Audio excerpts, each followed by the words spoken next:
Break के बाद आपका स्वागत है टीनो स्वदेश पर। आप देख रहे हैं हमारा खास सेगमेंट मार्केट के महारथी। और बाजार ने आज शुरुआत नरम की थी, लेकिन नरम शुरुआत के बाद बाजार में रिकवरी अच्छी हो रही है। निफ्टी है 70 अंक ऊपर। निफ्टी बैंक की बात करें तो जो तेजी है लगभग 200 अंकों के आसपास की हो गई है। और कई शेयर हम देख रहे हैं निफ्टी बैंक में हरे निशान में वापसी करते हुए आपको नजर आएंगे। Bank of Baroda, IDFC first bank, axis bank, बंधन बैंक, ये सारे के सारे शेयर ऊपर आ रहे हैं। और एचडीएफसी बैंक की जो बढ़त है वो हो गई है करीब 2% की, 920 रुपए के ऊपर जाकर अब ये शेयर कारोबार कर रहा है। तो थोड़ी स्ट्रेंथ लोअर लेवल से आ रही है। हालांकि बाजार में हमने शुक्रवार को बड़ी गिरावट देखी थी, और उस बड़ी गिरावट के बाद जिस तरह की रिकवरी आनी चाहिए वो आ नहीं रही है, वो मिसिंग है।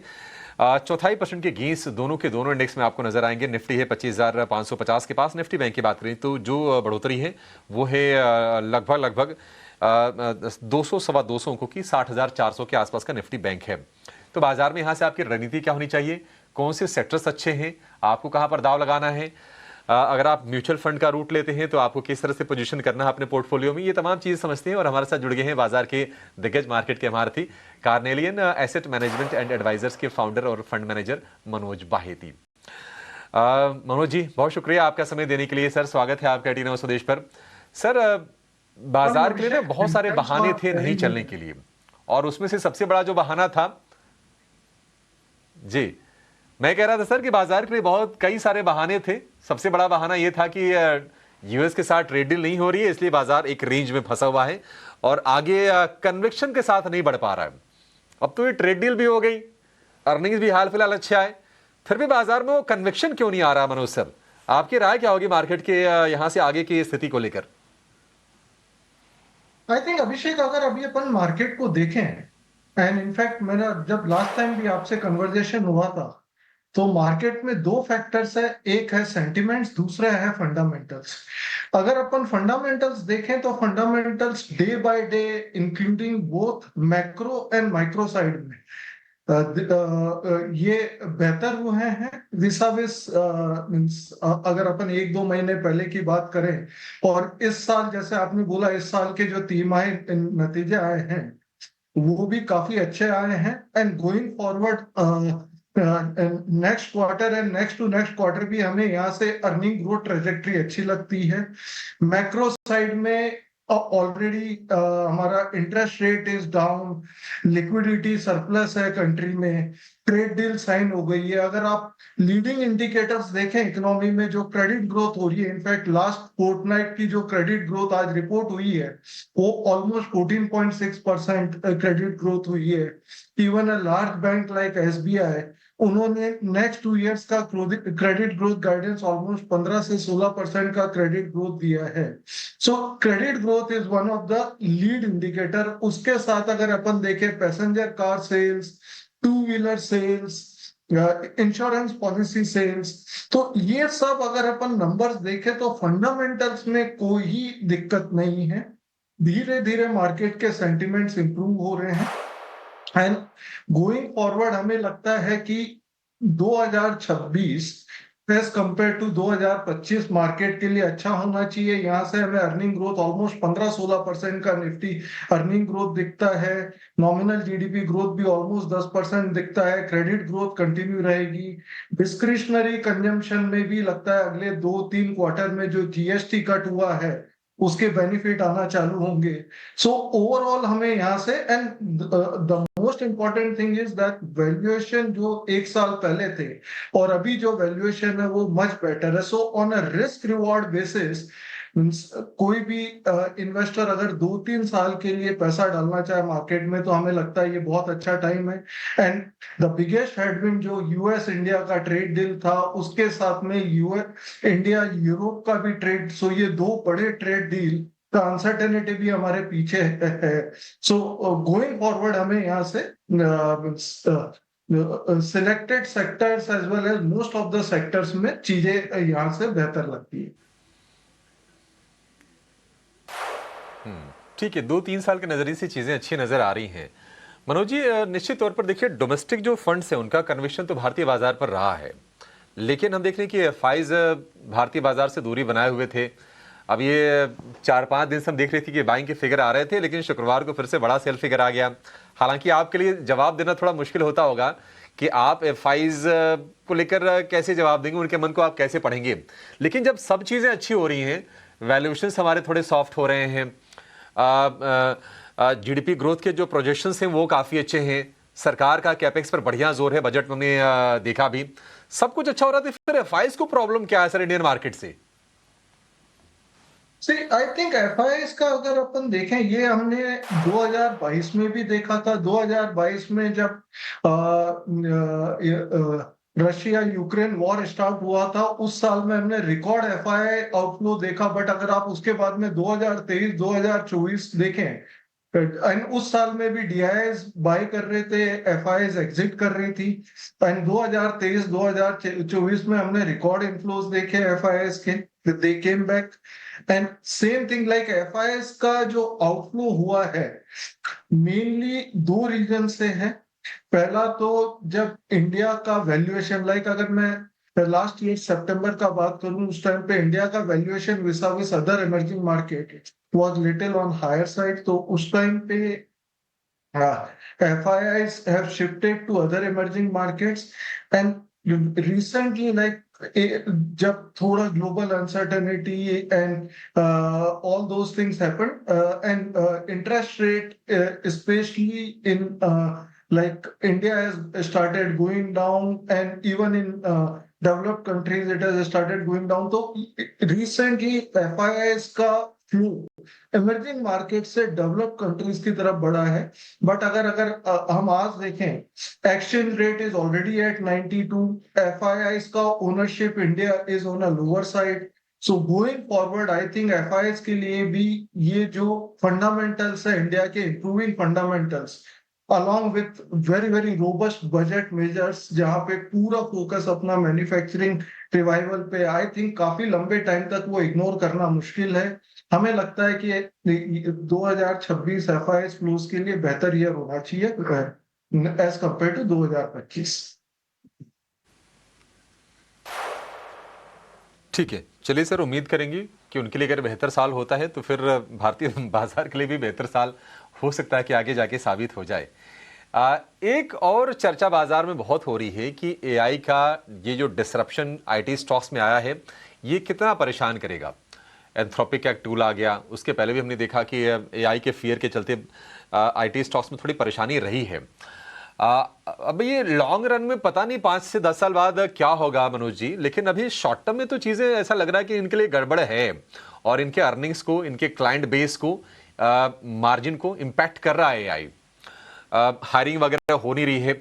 आप कैसे एसेस कर रहे हैं आईटी के लैंडस्केप को, और जो लोग निवेशित हैं, क्या आप उनको धैर्य बनाने की सलाह देंगे कि चीजें अब ठीक हो जाएंगी, थोड़ी ज्यादा गिर गए हैं आईटी स्टॉक्स, या फिर आपको लगता है कि नहीं, कैपिटल एप्रिशिएशन हमारा मकसद होना चाहिए और जहां पे ग्रोथ है आप पैसे निकालिए और वहां पर डिप्लॉय कर दीजिए?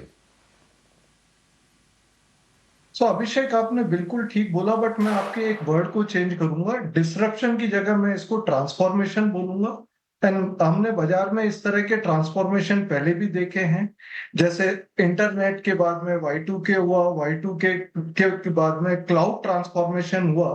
जब भी इतने बड़े ट्रांसफॉर्मेशन हुए, सो ओवरऑल यह होता है कि कुछ प्लेयर जो प्रिपेयर्ड नहीं है इस ट्रांसफॉर्मेशन के लिए, उनका बिजनेस मॉडल डिसरप्ट होता है।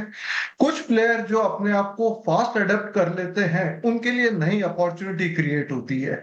एंड मुझे लगता है कि मार्केट का जो फर्स्ट रिएक्शन होता है जब भी बड़ा ट्रांसफॉर्मेशन होता है, तो market react first and analyse later. तो आई थिंक मुझे लगता है यही सिनेरियो अभी दिख रहा है। ऐसा हमें पॉसिबिलिटी नहीं लगता है कि सारी आईटी कंपनीज इंडिया में डिसरप्ट हो जाएगी, बट कुछ आईटी कंपनीज जो अपने आप को एआई वर्ल्ड में ट्रांसफॉर्म या अडॉप्ट नहीं करे, उनका बिजनेस मॉडल ट्रांसपोर्ट डिसरप्ट होने का प्रोबेबिलिटी ज्यादा है।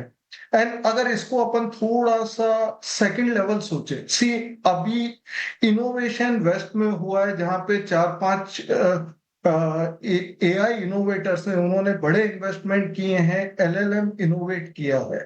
बट उस एलएलएम के अराउंड पूरा इकोसिस्टम बिल्ड होना जरूरी है। लाइक अगर आज इवन मेरे ऑर्गेनाइजेशन का देखूं, तो मेरा ऑर्गेनाइजेशन का data, is it prepared directly to deal with AILL, उसके लिए मुझे कुछ कंपनीज की हेल्प की जरूरत पड़ेगी जो मेरे डेटा को री इंजीनियर करके उसके ऊपर ऐप क्रिएट करके मेरा डेटा को AI एनेबल करे।